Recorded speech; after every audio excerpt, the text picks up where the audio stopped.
You have $7 in your pocket, and the whole world has already moved on without you. You are 23 years old, and this is the lowest point of your life. But something inside you, something that was forged long before this moment, refuses to accept that this is the end. You grew up watching your mother struggle. That image never left you. Your father was a professional wrestler. Your grandfather was a professional wrestler. The ring was in your blood before you understood what blood meant. You watched your dad perform, and you felt something ancient wake up inside you. You were never small, not physically, not in presence. You took up space from the very beginning. But size doesn't protect you from poverty, and poverty has a way of getting inside your head. You got into trouble more than once. The streets had a pull that was hard to resist when there wasn't much else. Your father looked at you and said something you never forgot. He said, "This is not who you are." Football saved you. It gave the fire somewhere to go. On that field, you weren't a troubled kid from a broken neighborhood. You were something else entirely. You earned a full scholarship to the University of Miami, the first person in your family to go to college. Every man in that locker room had been the best player on their team. Now you had to prove it all over again. You trained like your family's future depended on it, because it did. Then your body betrayed you. The injury didn't just hurt physically, it hurt everything. Watching from the sideline is a special kind of torture when you know you belong on the field. The NFL draft came and went, and your name was never called. You went to Canada, tried to keep the dream alive, but some dreams have an expiry date. They cut you. And with that cut, the only identity you had ever built was gone. On that flight home, you had to ask yourself the hardest question a man can ask. Who am I without the thing I was built for? That's how you ended up here.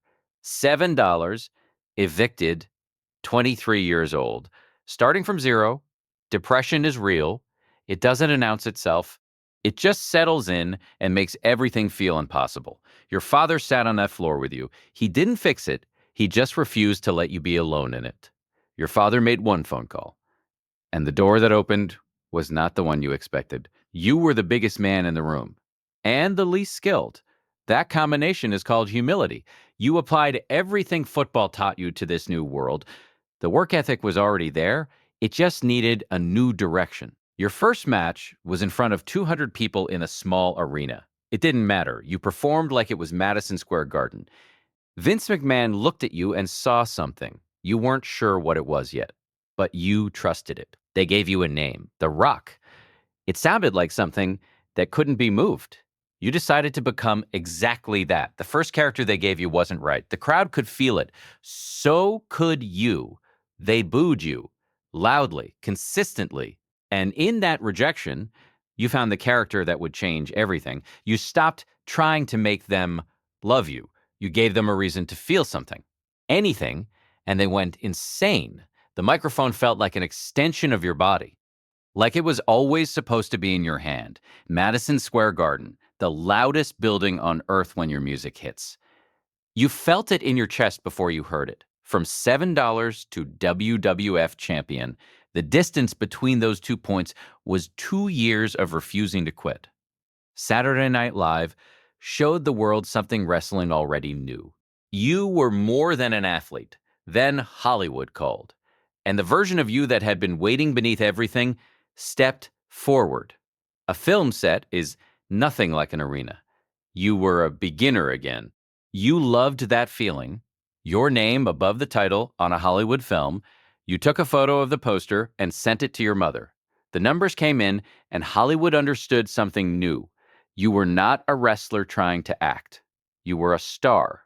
You treated every film like a masterclass. Every director a teacher.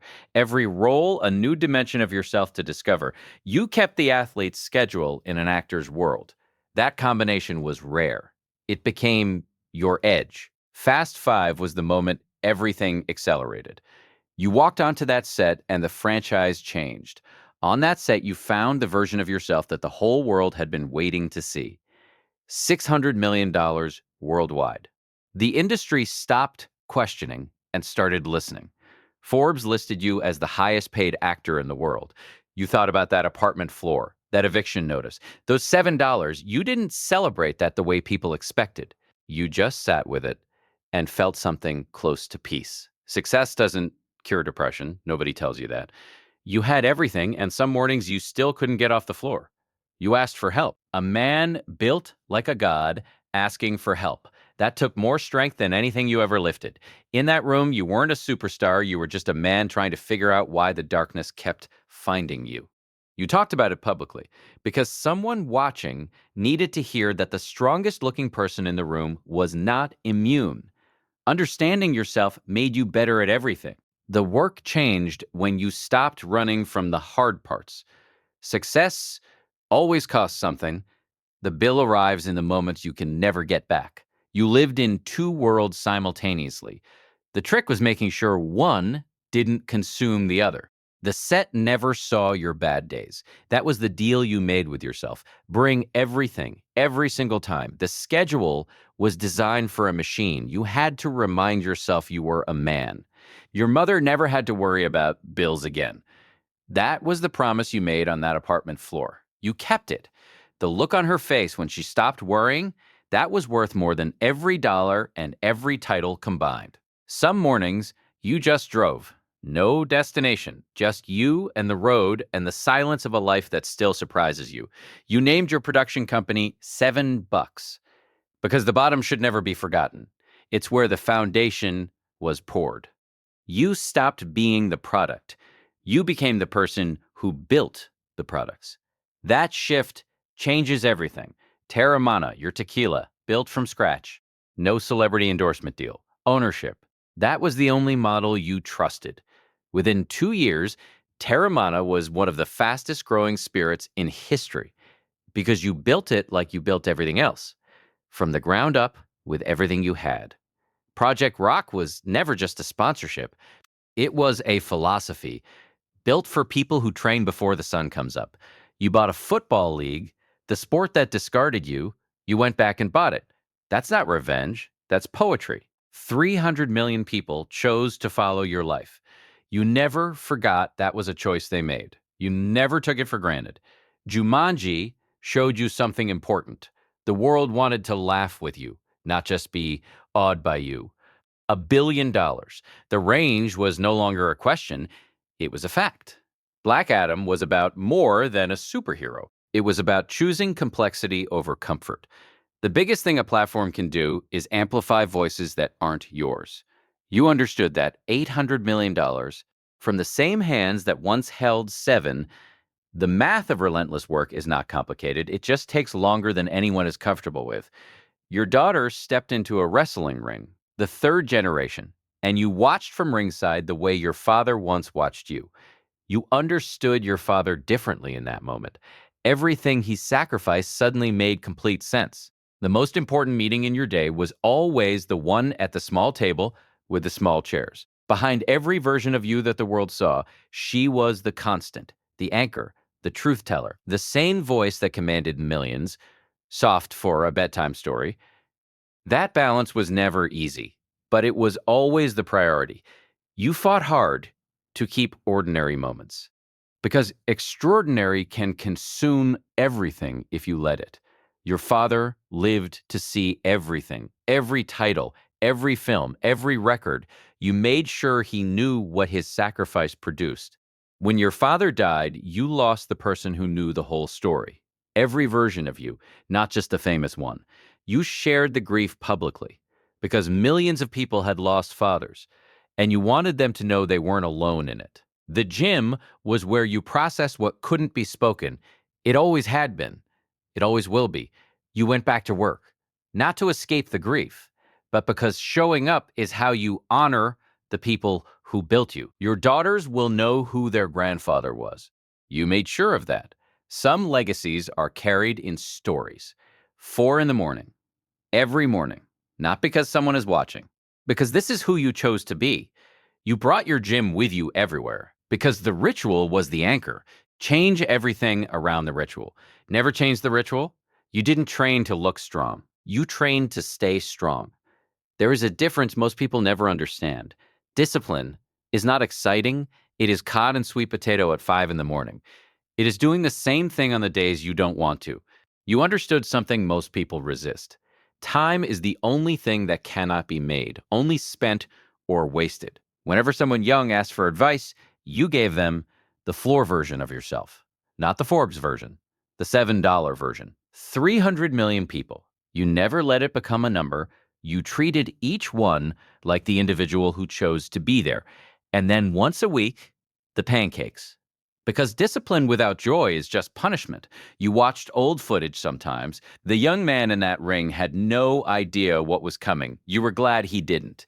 He needed the hunger. You drove past that apartment once, just to look at it, to remind yourself that the floor is always real and always survivable.